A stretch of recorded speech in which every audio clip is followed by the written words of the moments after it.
SNC Lavalin കേസിൽ supreme കോടതിയിലെ അന്തിമവാദം നാളെ നടക്കും. സിബിഐയുടെ അപ്പീൽ നാളത്തെ പരിഗണനാ പട്ടികയിൽ ഉൾപ്പെടുത്തി. ഇന്ന് പട്ടികയിൽ ഉൾപ്പെട്ടിരുന്നുവെങ്കിലും പരിഗണിച്ചിരുന്നില്ല.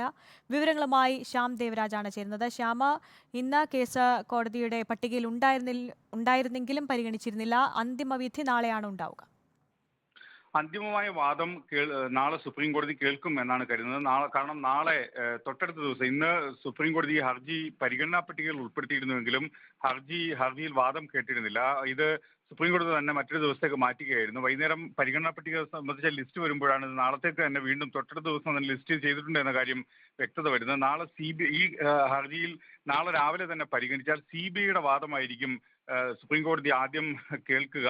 കാരണം സിബിഐ നേരത്തെ തന്നെ ഒരു ദിവസം മുഴുവൻ വാദം പറയാൻ വേണ്ടി ആവശ്യമുണ്ട് എന്ന കാര്യം സിബിഐ നേരത്തെ സുപ്രീം കോടതിയിൽ വ്യക്തമാക്കിയിരുന്നു. ഇതിന്റെ അടിസ്ഥാനത്തിൽ കൂടിയാണ് ഇന്ന് ഇത് വിശദമായ ഒരു വാദത്തിന് വേണ്ടി നാളത്തേക്ക് വീണ്ടും പരിഗണിക്കുന്നത്. അതിനുശേഷമായിരിക്കും ഈ കേസിൽ നിന്ന് വിടുതൽ നൽകിയ ആളുകളുടെ, നേരത്തെ പ്രതിപ്പട്ടികയിൽ ഉണ്ടായിരുന്ന ആളുകളുടെ ഉൾപ്പെടെ വാദം കേൾക്കുകയും ചെയ്യുന്നത്. നേരത്തെ തിരുവനന്തപുരത്തെ പ്രത്യേക സിബിഐ കോടതിയാണ് പിണറായി വിജയൻ ഉൾപ്പെടെ 7 പ്രതികളെ എസ്എൻസി ലാവ്ലിൻ കേസിലെ പ്രതിപ്പട്ടികയിൽ നിന്ന് ഒഴിവാക്കിയത്.